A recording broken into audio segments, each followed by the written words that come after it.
manuscripts until the 7th, 8th, or 9th centuries. And then we start getting lots of them, because then you've got monasteries where monks are spending their days copying manuscripts, and we have a lot of their manuscripts.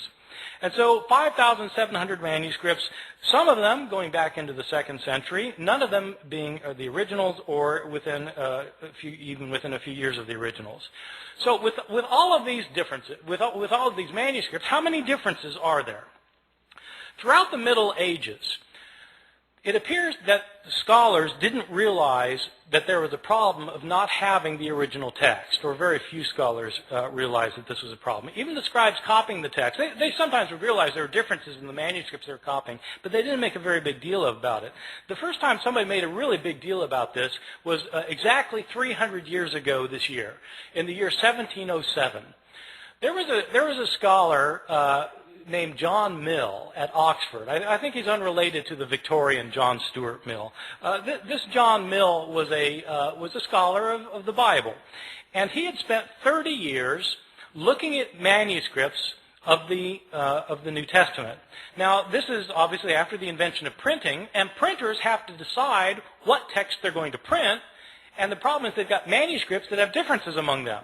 And so how does the printer decide which manuscript to print? Well, it's a problem. That's when they started realizing that this was an issue.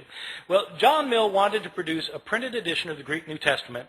He spent 30 years looking at the manuscripts available to him. He had available to him 100 manuscripts, approximately 100 manuscripts. And he printed up his edition of the Greek New Testament, in which he'd give a verse, and then at the bottom of the page he would indicate the places where the manuscripts differed from one another for that verse. To the shock and dismay of many of his readers, when John Mill produced his edition of the Greek New Testament, it included an apparatus at the bottom of the page that cited 30,000 places where the manuscripts differed from one another.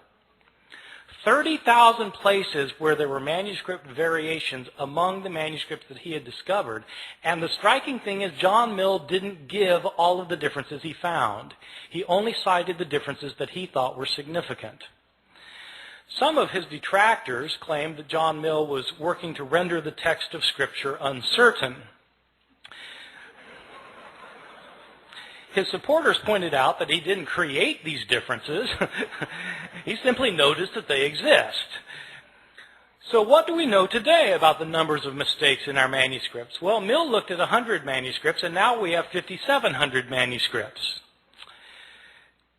Nobody knows how many differences there are among the manuscripts that we now have, because nobody yet, even with the development of computer technologies, nobody has been able to add up all of the differences. Sometimes scholars guess there may be a couple 100,000 differences. Some people say 300,000, some say 400,000. There are different guesses. The way I usually put it to my students is in comparative terms. There are more differences in our manuscripts than there are words in the New Testament. More differences in our manuscripts than there are words in the New Testament. Well, this obviously creates a problem. If you want to know what Mark actually said, and all you've got are copies of Mark that are hundreds of years later that have so many differences in them, how can you possibly reconstruct it? Well, that is a problem. Now, having said that we have these hundreds of thousands of differences, I want to emphasize a particular point, which is most of these differences that we have in our manuscripts are completely insignificant, unimportant, and don't matter for a thing. Many of these differences in the manuscripts are so unimportant that you can't replicate them in translation.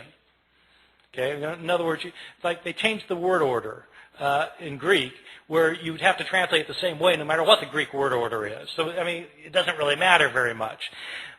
By far, the vast majority of these hundreds of thousands of differences are significant for nothing more than showing that scribes in antiquity could spell no better than my students can today.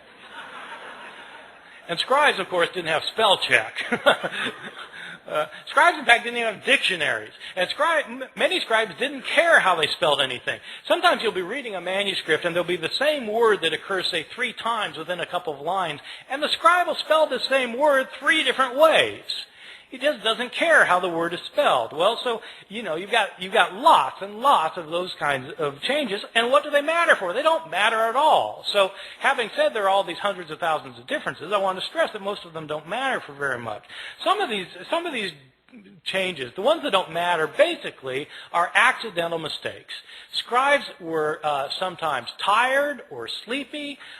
Sometimes they were distracted. Sometimes they were inept or unqualified, and they made mistakes. They would leave out a word. They'd leave out a verse. Sometimes they'd leave out a page. They just made mistakes sometimes. One of the common mistakes of scribes is actually kind of interesting. Sometimes, in the New Testament, you'll have a saying where you'll have two lines that end with the same words. Like Jesus in Luke chapter 12 says that whoever confesses me before people will be confessed before the angels of heaven, and whoever denies me before people will be denied before the angels of heaven. So you've got two lines that end with the words before the angels of heaven. And what scribes sometimes would do is they'd copy down the words before the angels of heaven on the first occurrence, and then, they'd copy it down, then their eye would go back to the page, and their eye would alight on the second occurrence of the same words.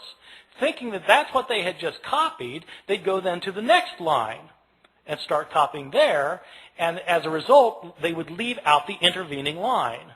See how that works? That kind of phenomenon is where your eye skips from one line to another. It's called parablepsis. Parablepsis. And when you have words that end the line the same way, that's known as homoteleuton. So this kind of mistake is called parablepsis occasioned by homoteleuton. It's on my final exam at Chapel Hill.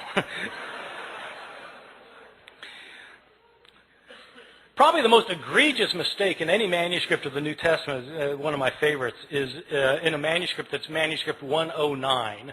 It's 109 because it's written on parchment and animal skin instead of papyrus, and it's the 109th manuscript that was cataloged.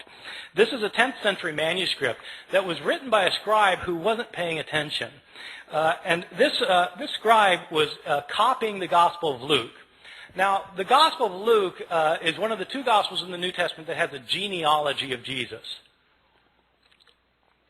Genealogies usually aren't the favorite reading of my students at Chapel Hill, and I think probably it wasn't the favorite reading of this guy because he wasn't really paying attention to what he was doing. But, in Luke's genealogy is actually fairly interesting because in Matthew's the other gospel that gives a genealogy of Jesus, and it traces Jesus' line all the way back to Abraham, the father of the Jews, in Matthew.